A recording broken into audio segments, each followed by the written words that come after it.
Bienvenue dans le Financier, votre rendez-vous économique quotidien. Voici les titres. Au Sénégal, le gouvernement compte gagner le pari de la phase 2 du plan Sénégal émergent. L'un des enjeux est le financement des PME et des start-up. Il doit permettre au pays d'atteindre l'émergence en 2035. Une exécution de 84% au Cameroun. Les dépenses budgétaires du pays s'élèvent à plus de 2 000 milliards de francs CFA à la fin du mois de septembre 2018. Une faible performance de la dette publique. Et en fin d'édition, nous ferons le point sur les marchés boursiers du continent.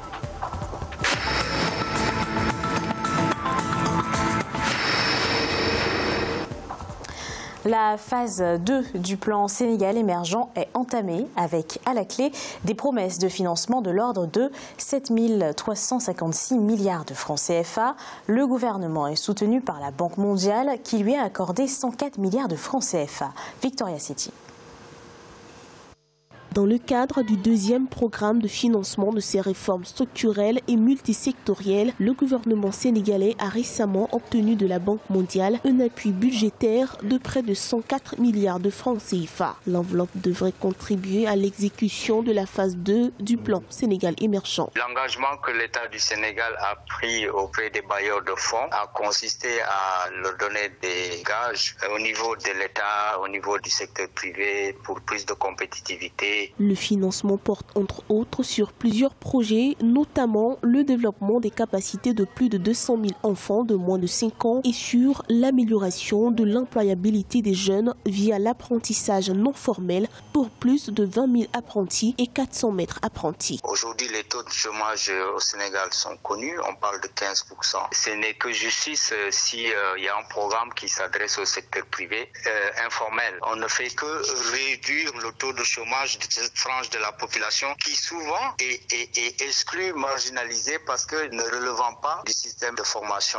formel. On parle de près de 41% de la contribution du secteur privé au PIB. Les promesses de financement formulées les 17 et 18 décembre 2018 lors du groupe consultatif de Paris sur le financement du plan Sénégal émergent ont connu un taux d'exécution de 5%. L'exécutif sénégalais s'était engagé à renforcer son plan de lutte contre la pauvreté.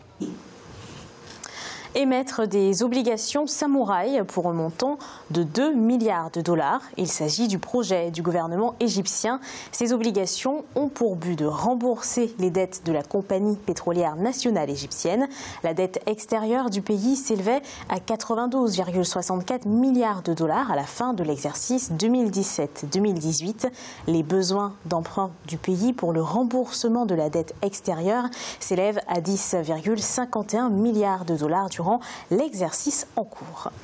Au Cameroun, l'exécution budgétaire montre une diminution des dépenses de 23,1 milliards de francs CFA par rapport à 2017. Au total, elles ont atteint plus de 2 000 milliards de francs CFA à la fin du mois de septembre 2018, au lieu des 3 000 milliards attendus. Pour le gouvernement, cette mauvaise performance est due à une dette non structurée. Viviane Baoken.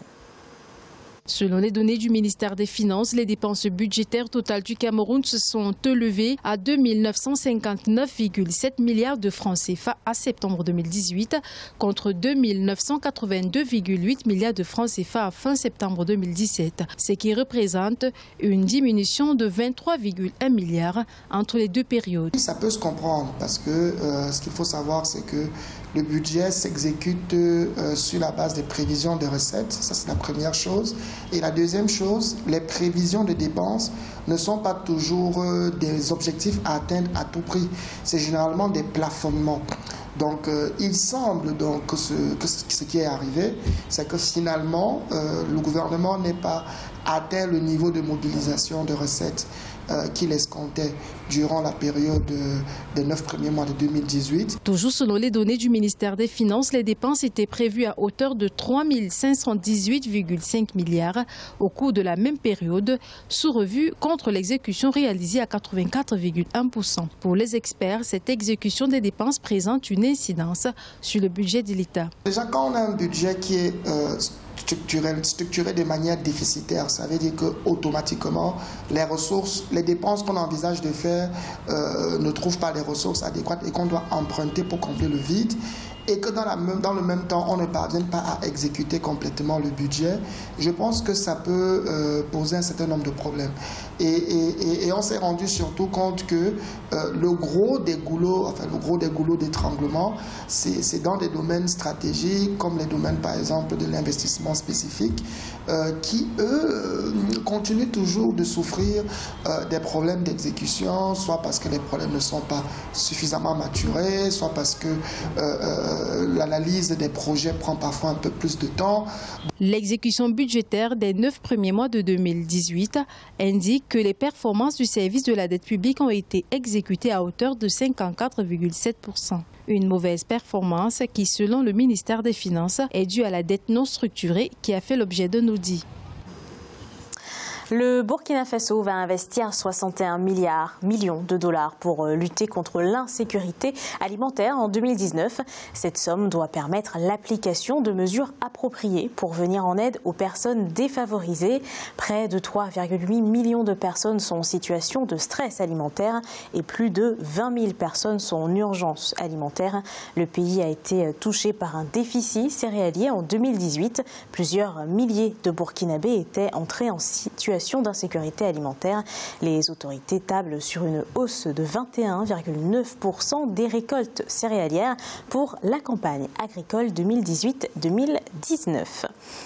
Le Zimbabwe aura une nouvelle monnaie d'ici la fin de l'année 2019. C'est l'objectif que s'est donné le gouvernement pour faire face à la rareté des dollars américains.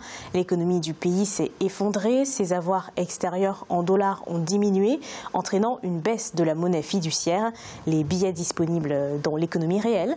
Le gouvernement estime que pour mettre en place la nouvelle monnaie locale, il faudra augmenter les réserves monétaires. Écoutons la déclaration du ministre des Finances, Toulikoub. Sur le projet de lever suffisamment de devises étrangères pour introduire une nouvelle monnaie locale, nous sommes déjà très avancés. Cela nous prendra des mois, pas des années. Le dollar zimbabwéen va reprendre ses droits au Zimbabwe au courant de cette année.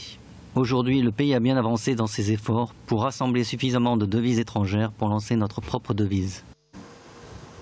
Il est à présent l'heure de faire le point sur les marchés boursiers du continent. En Afrique australe et océan Indien, la bourse de Maurice était en baisse de 0,11%. L'indice All-Share de Johannesburg augmentait de 0,72%. L'indice de Nairobi enregistrait une hausse de 0,85% et l'indice du Botswana gagnait 0,02%. En Afrique de l'Ouest et centrale, la BRVM d'Abidjan était en baisse de 0,21%. L'indice nigérian gagnait 1,06% et la bourse du Ghana perdait 0,03%. Et en Afrique du Nord, la bourse de Casablanca était en augmentation de 0,06%. L'indice égyptien était en hausse de 0,01% et l'indice tunisien était également en hausse de 0,71%. C'est la fin de cette édition du Financial. Merci de nous avoir suivis. On se retrouve bientôt pour un nouveau rendez-vous de l'économie.